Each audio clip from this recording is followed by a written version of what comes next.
Hello and welcome to episode 10 of season 2 of AS for Architecture with me, Ambrose Gillick. I'm speaking today to two scholars, Beatriz Colomina and Evangelos Kotsioris, about their book Radical Pedagogies, co-edited with Anna Maria Meister and Ignacio Galan, and published by MIT Press in May this year.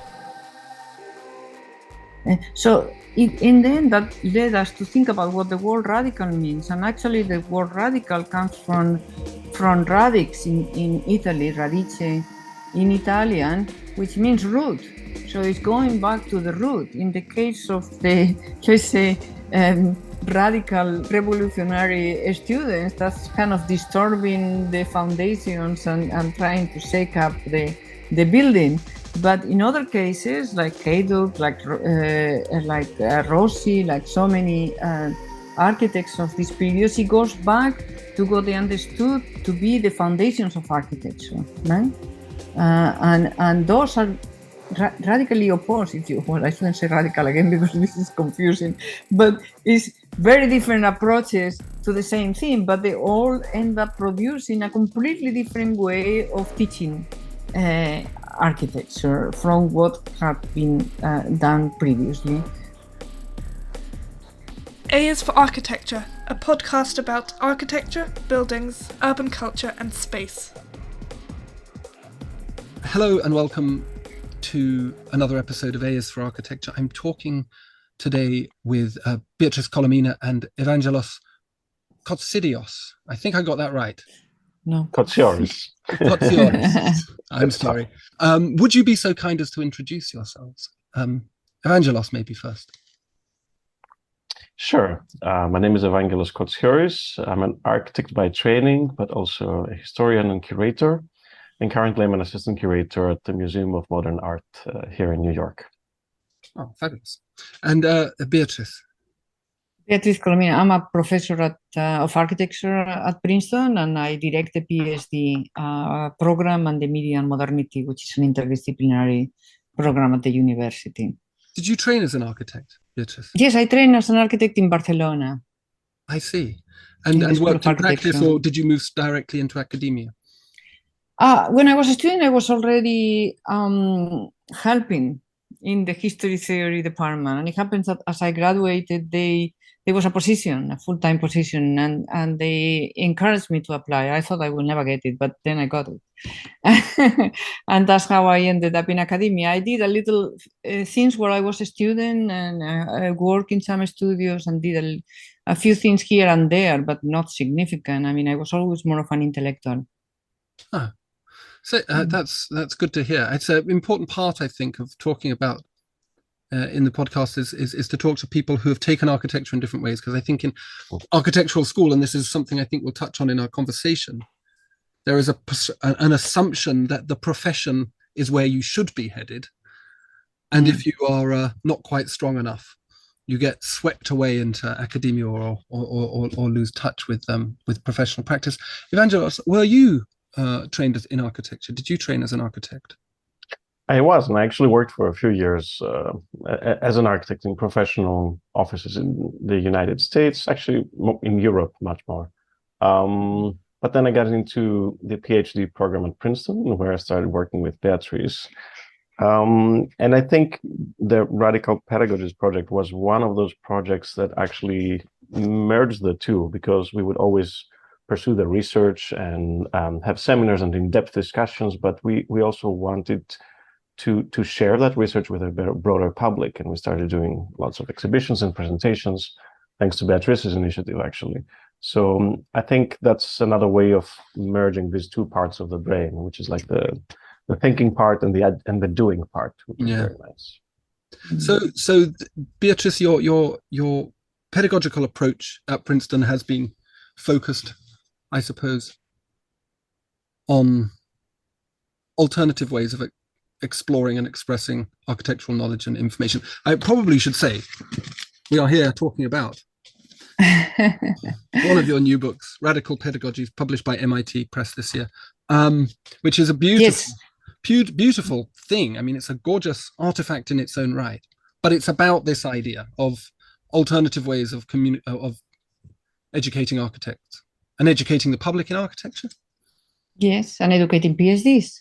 Right. And first of all, I want to counter your idea that only the weak in design go into PhDs, because actually the history, even the history of the immediate past contradicts this. You know, the great historian theories of our time, Alan Colquhoun, Kenneth Franton, Tony Bittler, of that generation, were all trained as architects, as probably you know.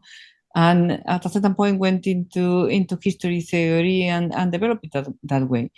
And in my generation, it's actually the same. People like Michael Hayes or Mark Wigley or, I don't know, Jennifer Bloomer, all that generation of the, let's say, strong theoretical 90s was trained as an architect, all of us, and then went into history and theory. And the other way around, you can think about people like Peter Eisman, that is better known as an architect, but he did his PhD in Cambridge, etc., etc. So the story never ends. And in our program at Princeton, actually, I have had over the years many PhD students that are award-winning architects, and that when they finish their PhD, they continue practice in some way. They have won competitions who are being PhD students. They have won awards who are graduating. So this line between design and history theory is not as clearly cut as some people think it is, right? And part of the pedagogical intent of this PhD program, indeed, is precisely to bridge this gap. So exhibition, for me, I mean, the whole history of architecture will demonstrate that, in particular, 20th century and beyond, right? Is the history of exhibitions, and exhibitions are a form of architecture in its own right. So, in many ways, the PhD program at Princeton is completely different than other programs that only focus on the individual work of a student in some obscure area of research. So we work collaboratively on a project, and the results of this research ends up in an exhibition, a publication, a symposium, and all of the above. And those are all occasions for creativity and for collaboration, right? Where all the skills of the architect that are so many, actually, we are supposed to do so many things. Even when you are in architecture school, you're supposed to articulate from the first year what your project means. You're supposed to theorize already about your project. So it is very interesting that the students of architecture that become professionals never lose this capacity to argue, to present an argument. They have to do it for the clients, for so many people, right? For the politicians, etc. And the historians' theory is that in some way we do another form of architecture. Right? Now, in terms of the motivation for the book, it belongs precisely in this context, and it came in the heels of another exhibition that was actually all over the world, including in the UK. It was at the AA in London, which was Clip Stanford, and it was an exhibition about the little magazines of the 60s and 70s. And it went everywhere. It went all over Latin America, the United States, every place in Europe, the Documenta, it went into Canada, etc. And one of the things we realized is that many of these little, and it also ended in a big volume called Clip Stanford, right? But one of the things that we realized doing this research with that group of students is that many of these little magazines were coming out from schools of architecture. Then when I had to think about what is the next topic that we are developing in the PhD program, I thought, let's look into this school. What's going on in these schools? And that's how we ended up with the radical pedagogy. So at first we were looking at the usual suspects, the AA, Cooper Union, I don't know, all the schools that you make, even Valparaiso in Chile, the things that we knew. And then all of a sudden we realized the phenomenon was much bigger, and it went all over the world, from everywhere in Latin America, Asia, Australia, New Zealand, Africa. At some point, we did an exhibition, as you know, in the Venice Biennale, and in the Venice Biennale, the Museum of Modern Art in Warsaw, in Poland, saw it and invited us to bring it there.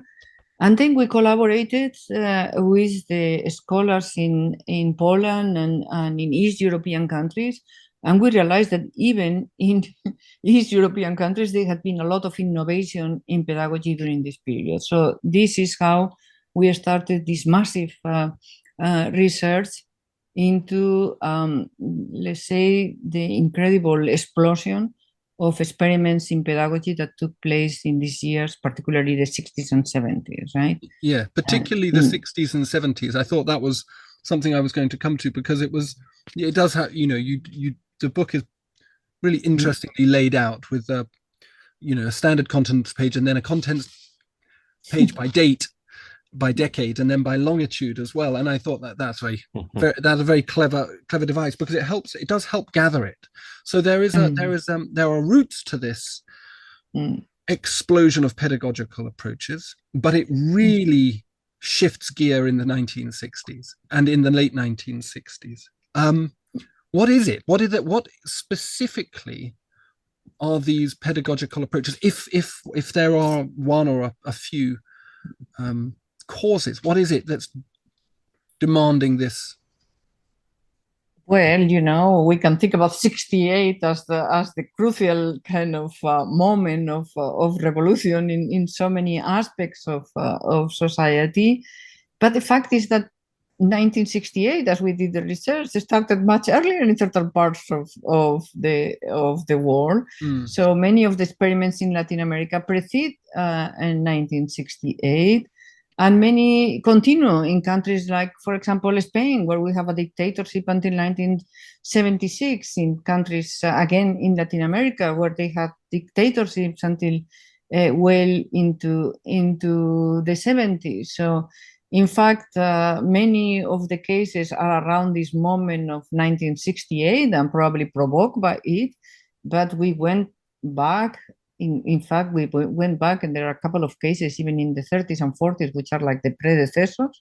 And there is a couple of cases in China, for example, which is with the Mao Revolution and everything, it goes into the 80s. So the bulk of the book is 60s and 70s. So, and we go back a little bit and forward a little bit. So it's a little bit like a long version of the 1960s, right? The long 1960s, let's say. Evangelos, I mean, yes, I would add to that. I think I remember, the summer of 2011, I think, when I received from Beatriz the email before the September semester would begin, and the idea that we would start exploring this topic. And I think one of the main assumptions initially was very much rooted in the radical politics of the 60s that played a big part in the shaping of that generation that was in architecture school at the time. But once we started unraveling, I think, that thread, along with two other colleagues from Princeton, Ana Maria Meister and Ignacio Gonzalez Galan, we saw that there were many other vectors also that influenced very much all these experiments in architectural education.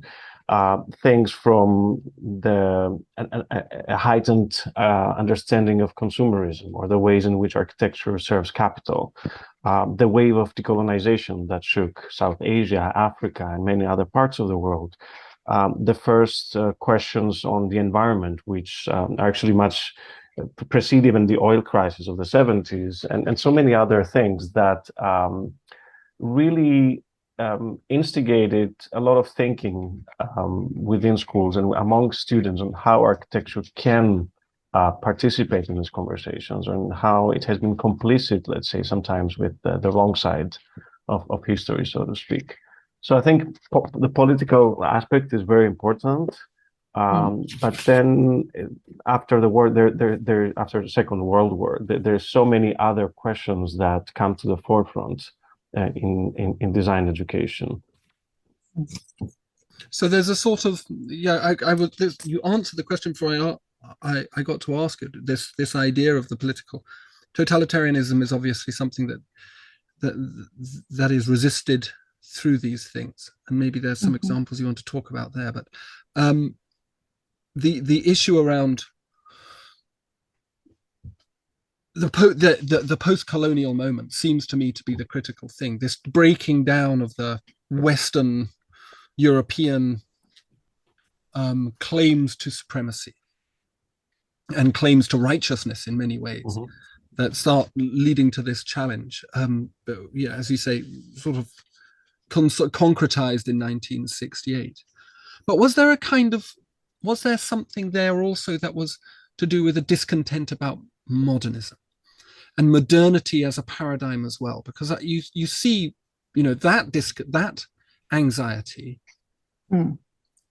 Obviously, you see it in the work of Marx, and there's people who prefigure him, and then you see it working its way through in architecture through people like Ruskin and William Morris and various movements, and you even see it perhaps a little bit in the prairie houses of people like Frank Lloyd Wright, where you've got a sort of ambivalence towards modernity as an epoch, as a paradigm that we have to live within. I think it's important not to generalize, particularly with this book, because it's so massive. I mean, there are more than 100 cases. How many there are, Evangelos? 116 or something? 113. 113 cases, and they are all over the map, all over the world. So the issue of the colonization is important in certain parts of the world, and it seems like some people in Western Europe have not heard about that concept yet, right? But that doesn't mean that they didn't have a lot of very incredible and interesting for us still preoccupations with equality, with ecological concerns, with gender issues, with you name it, all the issues that we are preoccupied with today, including toxicity, surveillance, recycling, the first interested in recycling materials and recycling our own waste. I mean, remember the student at the AA that Lidia Callipoliti studied, that I don't remember now his name, but maybe Evangelos will remember, who as thesis at the AA built a house in London that was recycling his own seed, recycling his own waste. I mean, we're still there in many ways, thinking about emergency architecture, cardboard architecture. Those were the issues that emerged in these little magazines that I was talking about before, but also emerged in these radical pedagogies of the 60s and 70s. In fact, some of those publications were publications made, many of these publications are actually publications made by the students, and that has to do with all these questions. Now, in terms of modernity, I mean, it's interesting because if you think, for example, about the Paris situation, well, they are not reacting against modernism, they are reacting against Beaux-Arts. Beaux-Arts school was still the way in which French students of architecture were being taught architecture. And that was still the case in many places in the United States as well. We have to remember, for example, that Charles Eames, that went to study in St. Louis in the United States, was thrown out of school because he saw an interest on Frank Lloyd Wright. I mean, that was anathema. You could not show an interest in anything that was not Beaux-Arts. So they were reacting to very different things. Now, if you go to Santiago de Chile, it's a different situation. They were reacting against this kind of Ulm school, Bauhaus school of architecture when they went out into the beach to do all these experiments of Valparaiso. So you can say that what is fascinating about the book, in fact, what may be radical about the book, is the multiplicity of approaches and the multiplicity of responses to so many different conditions also. Right? I think Beatriz pointed already to this idea of asynchronicity of those responses. Yes. So what in Western Europe or in south of Europe might have been a concern in '68 is not a concern in other parts of the world, or it has been in the past. And for instance, one great example of that would be the University of Baghdad and the architectural school there, which is established around '66. And there, precisely the thinking of resisting the onslaught of business as usual is to go back to study vernacular architecture and local arabesque patterns and ornament and the traditions of the Middle East. But in other places like MIT, it's all about how to make use of the latest technologies and military funding that is available in large sums in the United States at the time to push forward digital fabrication. But I think what unites perhaps most of the cases is precisely challenging some part of the status quo, some part of their context in which they operate, which is cemented and fossilized, and trying to find different ways to address pressing questions of the present. And that's why in the Black Mountain College, some of the ideas of the interdisciplinary educational modes appear already in the 40s, or mid 40s, while in other places like China, as Beatriz mentioned, and the Nanjing School, because of the end of the Cultural Revolution, a new generation has access to, translations of French theory and many other things that are perhaps out of fashion in Europe by then, but become a new source of, inspiration for architects. Yeah, including Pritzker Prize winners like Wang Shu, whose dissertation nobody may remember, but you have another example of an architect, even a Pritzker Prize winner with a PhD that in many ways incorporates into architecture post-structuralist thinking from all these translations that have happened in China in the years in which he was, in the years prior to him starting school in Nanjing. I suppose, yeah. I was being, of course, a little tongue-in-cheek when I was talking about the academic as those who can't hack practice. I was, of course, being a bit daft. But there is, and I think the book and the idea of a radical pedagogy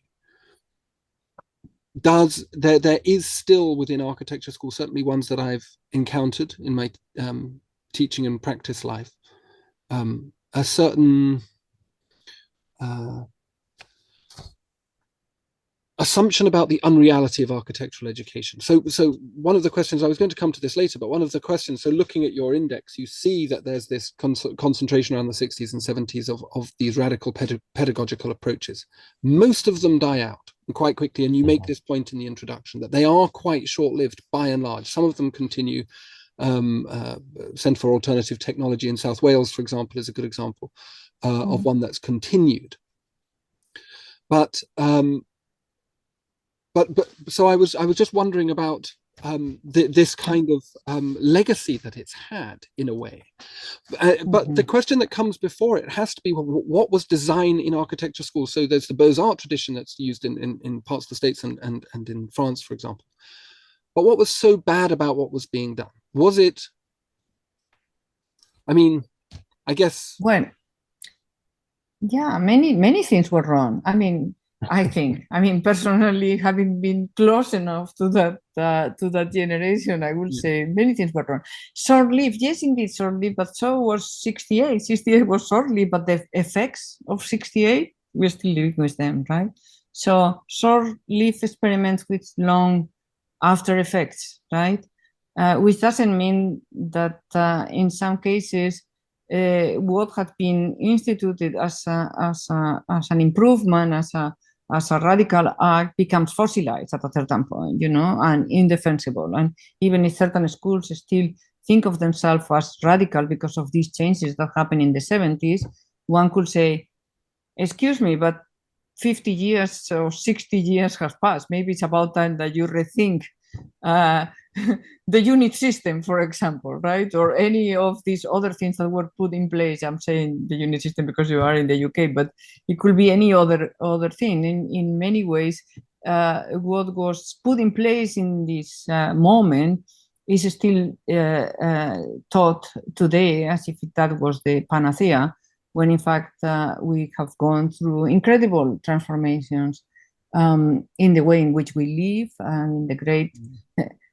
revolutions, technological revolutions. There was no internet in 1917. Let's say, for example, there was not all these incredible transformations in the way in which we live, we communicate, etc. In fact, they were reacting to a previous transformation, economical and technical transformation, the introduction, for example, of the Xerox machine that allow to produce these little magazines that could be done in a kitchen table all of a sudden, and before you have to go to the printer and spend huge amount of money and time, etc., and it were inaccessible to students, right? So that revolution allowed the little magazines that in turn led to a revolution in the way in which architecture was being taught. Well, we haven't seen the same situation now. So in fact, if you talk about motivation, one thing we haven't mentioned yet is that we were doing history, but as Benjamin will say, you never do think, you only do history by thinking about the present, right? So you go back to scavenge in the past to see what is relevant to our times, and to what is relevant in our times is what is pedagogy today. And it's true that there are some efforts here and there to change the system again in very recent years. But when we started the project, there was not such an impulse yet. So the impulse was also to provoke and say, in what way is this still valid when so many things have changed in our life, right? But going back to what you are actually asking, what was wrong with it? In fact, all that was wrong with it is precisely the realization that all these schools were not addressing these issues that were so relevant in that time, issues about equity, as we were saying, issues about race, for example. I mean, do you know that in 1962 there was a group of students in the School of Architecture at Columbia that has this TAR group. TAR starts from the Architectural Resistance Group, I think. And they have this program of, for example, at a certain point of addressing the issue of architecture and racism in 62. And now we are here in 22, and we think that preoccupation started with Black Lives Matter. And in fact, what it is an enormous gap in which in the middle we seem to have developed all collective amnesia and done nothing about it, right? Likewise, with ecological issues, extremely important in this period of the 60s. You can see it in the School of Architecture, everywhere, particularly at the AA, since you are close by. You know, all these students, journals, the street farmer, the whatever it was called, all about recycling, all about ecology, all about the preoccupation with the environment. Where did that all go? For example, during the 80s with the whole POMO thing, nobody was thinking about that anymore. And now these preoccupations has come back as we are facing actually the inevitable, right? And so, in fact, what is relevant about the project is how many of the issues that were raised in the 60s are still with us. So it's worth to go back to think about what was possible then and to think about what could we do today. That's, I think, our motivation. Yeah. I mean, Evangelos. yeah. Sorry, I'm not letting you talk. No problem. Well, I would maybe add to what Beatriz said, that the reaction on what was wrong was actually twofold in many ways. Many of the pedagogues and students would think that the way to move forward would be to connect architecture with the social realm, to go out in the world, to go on site visits, or to travel, to explore the social, let's say, problems of the time. And we can think, for instance, of the work of Denise Scott Brown and Robert Venturi, who would take their students to study the Las Vegas Strip, which was considered totally nuts at the moment. But today, it's almost impossible to think architectural education without the traveling studio or the studio trip as an important pedagogical tool. And on the flip side of that, the ways of going back to the roots of architectural education for other people, like John Hayjuk, for instance, would be to go back to the elementary components of architectural composition and create, a syntax of how to not only design, but also educate architects. Yeah. So there's often these opposing tendencies that can be mapped out. To your question about the short-lived aspects of the experiments, it's true that we kind of consistently found out that experiments would be either ostracized, they would be too much of a shock to the system that they would be actually expelled from it, or even more interestingly, as Beatriz mentioned, they would be absorbed into the practice, even years later, and very silently, like the studio trip that I mentioned. So they become they were woven into the fabric of education without a big announcement. So in a project, for me personally, the whole book is an archaeology of our discipline and of our education, like finding where some of these ideas that we take for granted came from. I like this idea, and this idea that the detonation, the explosion of ideas and radicalism in pedagogical practice in the mid-20th century is assimilated.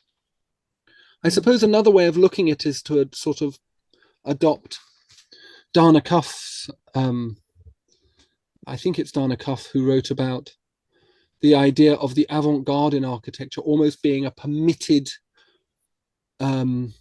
aspect of the center, that it produces intentionally discrepancies in a way to consolidate its centralizing power. So the discrepant practice, the Coop Hummelblaus, the Daniel Liebeskins, the Frank Gehry's, the whoever it is, are allowed to move towards the edge and do their naughtiness. Peter Eisenman, probably the best example, but Coop Himmelblau as well. And then they're gathered back in, and this in turn consolidates the hegemonic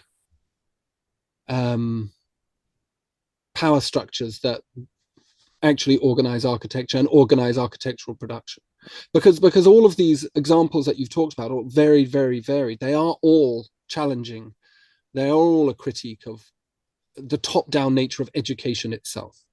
I mean, there's in the essay on Price by Mark Wigley, there's this, he uses at the very end of the essay, this idea that there's both a refusal to learn and a refusal to educate, which I really liked, but it seems to be that which characterizes all of these projects, that they're trying to get away from this hegemonic thing, but I guess one might question whether, to what extent were they sort of like the enfant terrible? They were the court jester, but they were still in the court. Again, it depends, because they are all so different. You cannot argue that the revolutions of after 68 did not transform architecture education in France, because it transformed it in radical ways. They went from the Beaux-Arts system to everything bad, right? So where this could in the end be in turn institutionalized, it was not going back to the Beaux-Arts. There was no way to go back to that model, right? And likewise, you can say that it's very different things like what Evangelos was talking about, Haydock or Cooper Union, which in fact is top down. I mean, it's they themselves, a very young group of faculty that decides that one has to go back to the origins of architecture in the way that Rossi, for example, and others did in Italy, the group around La Tendenza, to go back to this. So in the end, that led us to think about what the word radical means. And actually, the word radical comes from radix in Italy, radice in Italian, which means root. So it's going back to the root. In the case of the, let's say, radical revolutionary students, that's kind of disturbing the foundations and trying to shake up the building. But in other cases, like Haydock, like Rossi, like so many architects of this period, it goes back to what they understood to be the foundations of architecture, right? And those are radically opposed, if you well, I shouldn't say radical again because this is confusing, but it's very different approaches to the same thing, but they all end up producing a completely different way of teaching architecture from what had been done previously, and its effects are still felt in many ways today. So it didn't reinforce the center as it was existing at that time. It may have created another center. You can argue that. So I'm not so sure that the argument of Dana applies to this moment. Kotsioris indeed, and all these radical groups of that period were participants in this moment, and still for many people, the most interesting part of the work of these architects of that generation is not what they are doing today or what they did 10 years ago or what they did even 20 years ago. It's what they did precisely in that moment.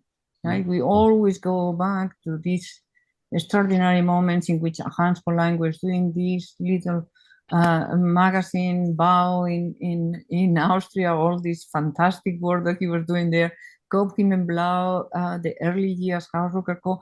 I mean, we go back to this moment, you know, this actually, if students are listening, should give them a lot of optimism, because actually, it's very hard to say, but it's true.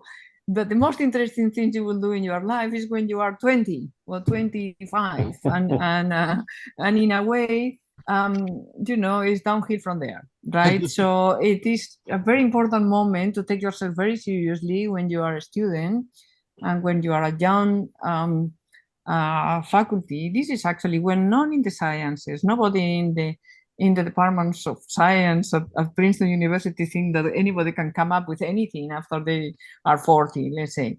No, at that moment they start taking positions of administrative positions. But when the work that ends up getting them the Nobel Prize and all of that is done always when they are young. Why do we think architecture is different? It's not different. I think, Ambrose, your question, though, pointed to the fact that some of the figures that are in this book, for instance, are thought today as these very canonical figures in architectural history. And it's something that we mentioned in the introduction. But at the moment that they were carrying out these experiments, they were actually not the figures that we know. The work of, Super Studio was not in the collections of every museum of architecture.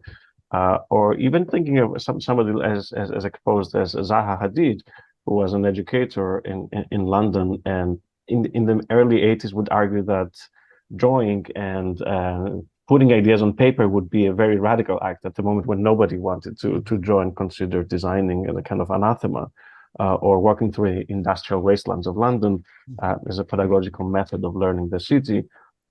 It's very, very hard to remember those moments of these individuals when we're much more familiar with their legacy, their kind of accumulated work and projects, and the ways in which they've been memorialized in architectural publications. So, yeah. No, I think that's good. I think that's a fair enough corrective to me. But it's I am kind of interested in this solution or this variety of solutions. I'm always desperate to try and find a singular tweetable thing, which is like, and they're all about this, and that's kind of what I want to do with the world. Well, if I can give you one thing that maybe helps to, because many of them indeed have, in fact, and we have been talking a lot about figures like Kotsioris, Zaha Hadid. We are all of a sudden throwing names around, but that's not what radical pedagogies is about mainly. I think in many ways is about empowering marginalized voices, and I think that's and bringing them into the school or so in many ways the gesture towards participatory processes and assuming that the traditionally marginal figure is an expert. This is a kind of an important line of. It doesn't happen everywhere. It won't happen at Cooper Union. It won't happen in Ulm, but it happens in many places in the world, and I think that's important. So, so there are different ways of dealing with this question. There are movements that wanted to use the institutional structures, the apparatus of the school, etc. But then you can also say they are the ones that try to, in a way, explode the school, go abandon the school, go out into the streets. It doesn't matter whether it's into the beach, like in Valparaiso, into the countryside, like the FF school in Switzerland, or into Las Vegas, as with so many of them go out of the building, and that's very important. Yeah. And also, if you are trying to find things that connect multiple cases, we could trace some of these lines. In fact, we have tried to do that. But the book is actually meant to work as an archive in the sense that the case studies are very short, and because there are so many of them, right? And we could have done a much reduced number of cases and much more extended, but we wanted precisely to produce these archives, this resource that will allow anyone now to take any of these cases and develop it, or to think about other cases and include them in a way. And that's how the thing, in fact, was put together, because, as we mentioned, it was in the 2014 Biennale of Venice, the one that Rem Koolhaas directed, that we were invited. This is 2014. We were invited to do the installation in the Arsenale, this big wall, in which we came up for the first time with the idea of organizing the case studies by latitude rather than by country, right? And the whole wall was operating as an archive. In fact, many people were using it as a library during the run of the Biennale, to the point that the Venice Biennale called us at a certain point asking permission to put chairs, because there were people that arrived there at 9 o'clock and left when they were closing at 7 o'clock. So we put chairs, or they put chairs for us, and people were using it as an archive. But something else happened that is the important thing. Because we had a website, through the website, people all over the world start volunteering cases of things we have never heard about. Right, so people will say, "Oh, do you know about this little school in Argentina that was established after La Junta, the military junta, kick out of the university the best professors of architecture, and they created this alternative school called La Escuelita, and they will invite people like Rossi and others from Italy." No, we didn't know about it. So somebody from Argentina wrote that case. And so, like this, all over the world, from Australia, from New Zealand, from India, from Africa, from all the continents, from all over the place. And that's why we have so many authors, more than 100 authors, that we don't have even, none of us have met them physically. We have met them on Zooms or on email, because they volunteer their cases and we invite them to participate. Well, it's a very elegant way of writing a book. It's almost like one normally thinks about the exhibition as the final part of a research project, right? You go and stick it in a building and then have some wine and forget about it, start the next application. But actually starting the research project with the public facing aspect and using that as an instigator of further research is and an everyday thing. And I think that was something that I picked out about the book and about some of the case studies. And I looked at the Roberto Damiani's essay on Aldo Rossi and Hilda Heinen's essay on Sybil Mahuli Noy. And there was this, they're all, many of them, as you point out, are talking about the assimilation of everyday culture, which is a very postmodern kind of idea, into architectural practice, but also assimilating architects into everyday culture. So it's this kind of reciprocity, as you put it, they're going out of the buildings. And they're not going out of the buildings to bring their, like white saviors on stallions to go and save Las Vegas from itself, but rather in a more humble way to try and to learn from it. And is that fair, Evangelos? Is that a reasonable summation of some of For a subset of the cases, yes. I mean, I think it's not that we're trying to be difficult to pin down the project in one, but I think the strength is precisely the what one could call a kaleidoscopic panorama of approaches, and I think going beyond the disciplinary boundaries of architecture is definitely one of the big concerns, whether that has to do with gender or race, or even educational programs for children or for the elderly. Anything that transgresses the traditional idea of who should be the subject that is educated and has the expertise of architecture over the built environment. I would also say that in that respect, the project, we think of it as a kind of outcome of collective intelligence and swarm intelligence. It's nothing that would resemble a typical edited volume.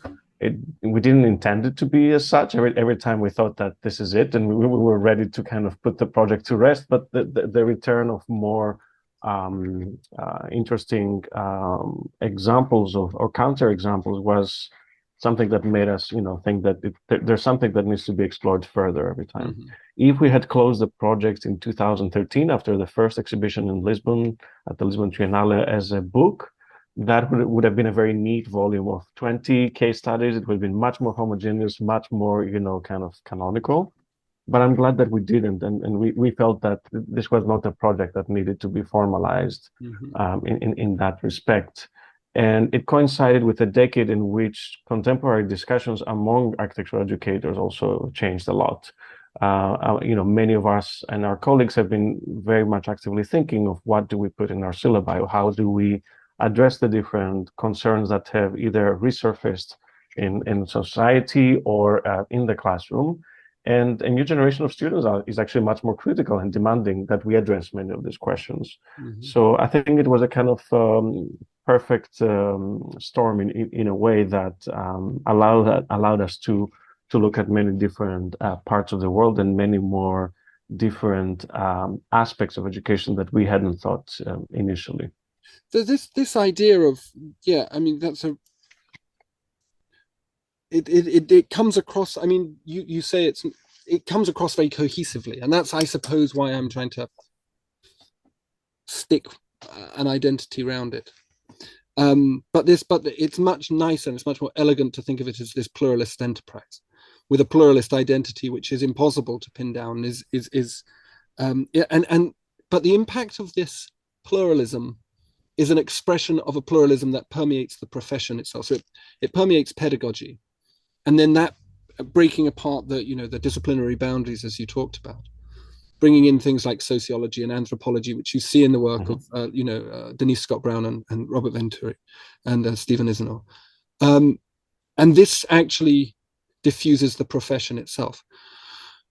The profession becomes more pluralist, and it produces architects that are more capable of dealing with architecture as a mechanism of social good. If architecture has receded in the mid-20th century from this democratic, ethical identity, maybe, I don't know, what this book describes is the ways in which architectural educators are trying to revivify the profession to be an ethical and efficacious entity. Is that right?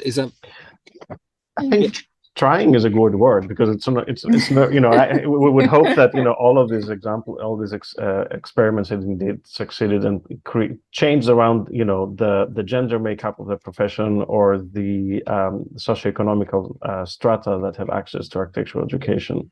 That has not been the case, unfortunately. But you're right that each one of them. Each one of these figures grapple precisely with some of these questions. And I think in recent years, precisely the ways in which architecture can do or not harm to different species, to the environment, to different socioeconomical groups within cities or beyond, it has come to the forefront again as a question mark. So, and architecture is always that kind of bizarre field that is capable of everything and nothing at the same time. One has this false idea of expertise and mastery of the environment, but at the same time, if one takes it really seriously, you realize how a lot of the time architects are asked to operate in very fragile places, or in places that perhaps, as Lakatan Vasal would argue, sometimes no intervention is the best way to go forward. So I think grappling with this question of what to do and how architecture can be of service beyond its strict kind of bubble is definitely one of the running threads in many of these examples. Mm-hmm. Mm-hmm. Beatriz? Yes, I will agree with this. They were all aiming for this. And I must say that in some ways, for example, you think about the gender issue. When we look at the pictures of this school, no matter how radical they are experiments, the majority of students are men. I mean, they may be protesting outside the Triennale de Milano, and there is a big group of them, and there is one woman there. Or you may see the AA, and you see one woman here and one woman there, but there's nothing like what it is today. So in some ways, we did, in terms of schools, do something that the profession still has not been able to do, which is that at the moment there are, even if not half and half, more women, in fact, than men in schools of architecture. How does this not translate yet into equality in the architecture profession? It's another problem, but the schools have indeed improved enormously in that sense, right? Mm-hmm. So some legacies of this moment have been more successful than others, right? Some aspects of this have been more successful than others. There has been a steady increase in the number of women accessing schools of architecture. You can say that the preoccupations with the environment, with ecology, with race and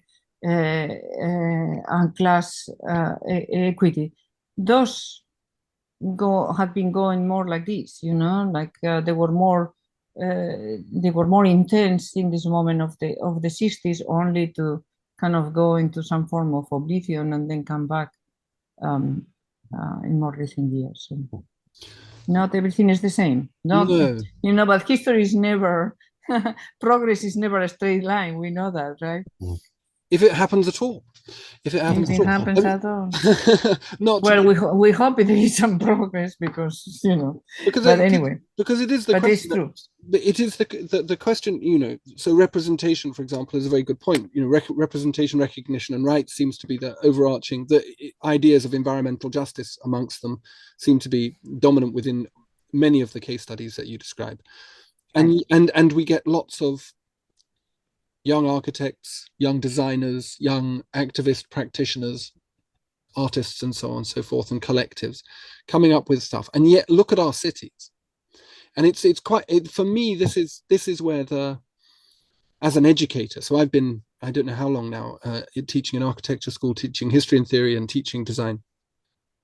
And did you study architecture?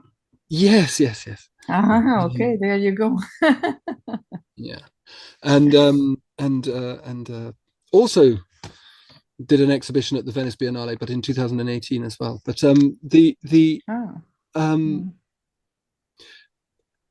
and it was a radical practice, we did radical things and intervened in urban space and questioned hegemonic power structures and all of these things, and then look at London, then look at Hong Kong, then look at New York, then look at Los Angeles. It's where does it get us? What is the point?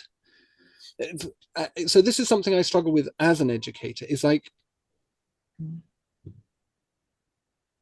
what are we actually achieving, even in our radicalism, even when we deconstruct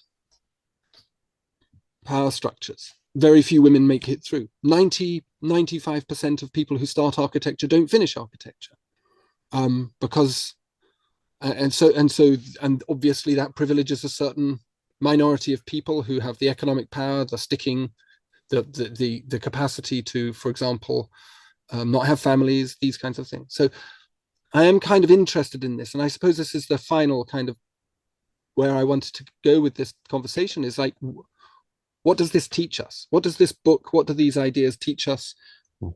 Where do we stand now? We're in a situation of extraordinary levels of population movements, climate situation, emerging very fast, the brink of nuclear war. What do we do? Well, it's useful always to look back at a moment in which there were a lot of things going on as well, including, the nuclear threat, the preoccupations with the environment, with, all these things that you have mentioned in many ways is a repetition. So it's worth to go back to this moment to realize that a very engaged group of people all over the world was able to revolutionize the way in which architecture was taught. And you sound a little bit pessimistic, and indeed I can understand that, but I also think that more and more women are making it through in architecture, and that is a positive thing. Of course, I would prefer immensely if it was even farther, if we would have gotten to equity already in the same way that we are in the schools of architecture, where not only women make half of the schools, but in many of the schools they are getting all the prizes, or many of the prizes. So, some things have improved, right? And we hope that the next generation will be able to do much better. So the fact that there is these moments in which you feel like no progress has been made doesn't mean that you shouldn't try. And to go back to this moment, it was to go to a moment of optimism on the part of actually a very young, if you want, group of people. And now we have a very young group of people, again, which are the ones that are fighting harder for the environment, for equity, for the other species, etc., for a more inclusive architecture. And I want to give them all the support I can. And I want them to give also the support by giving them examples that they can look into that could inform the way in which you do things, in at least give optimism that things could change, right? That can change. Yeah. I would agree that it's important to keep the optimism, especially because architectural education is it's one of the more difficult processes to go through. It requires a lot of attention, a lot of time, a lot of effort. And I think one needs to maintain that optimism that one can have a positive impact in the world. Another way that we refer to the book is this archive of potentials. In other words, like many of the germs or the seeds that were planted back then, they might have not found the right ground to flourish at that moment, but you could extrapolate and see how they could become actionable again today. And it's true, like the cities that you mentioned, for instance, the city of London is much more a result of financial, processes rather than architectural. But then architects can ask hopefully more of the right questions, or have the informed background to protest against the wrong decisions. And many times this has happened, and it's increasing, I think, in recent years, again, by younger students, by younger generations. So just giving the right tools and let's say the rear view mirror from this experience from the recent past can help, show the potential to ask the right questions, to rebel against things that are unjust, and to do that with conviction. I think that's what we can do. Yes, that's a lovely sentiment, and one I fully agree with. One last question to the both of you: which is your favorite project that you encountered through this book? If you had to pick one, which has been most inspirational to you? Evangelos, you want to go first? It's a horrible question, because it's a wonderful question, because it's the question that listeners will want to know. So you want to turn to that. Yes. Page. It's interesting that I think it changes from week to week almost for me, because you see a different, something else happening in the news, and it resonates with one case from the past. I will choose, I would say, like one of the cases that I reread recently while we were preparing for an event was, and it struck me, was, for instance, the F&F school in Zurich, which is not perhaps the place you would expect for radicalism to breed, or any need to have radical educational programs in the 70s. But for instance, I was surprised by the fact that students at that school were able to take on the streets and protest about the lack of women's access to voting as late as the early 70s, and they would use drag and the design of signs and symbols and makeup and clothes as a design of their protest. So I think what's fantastic about architecture is that it provides you all these different tools that you can incorporate and take on to whatever cause one is invested in. So for me, that is one kind of unexpected perhaps case for this week at least. That's been on my mind. It is very, very difficult question. Of course, I could think about the Women's School of Architecture, of course, and the establishment of these nomadic schools in the United States that will collect women from all the different schools and organize these summer workshops and school with the idea that only a school of architecture that was only made with women will give you the skills to somehow survive in this profession.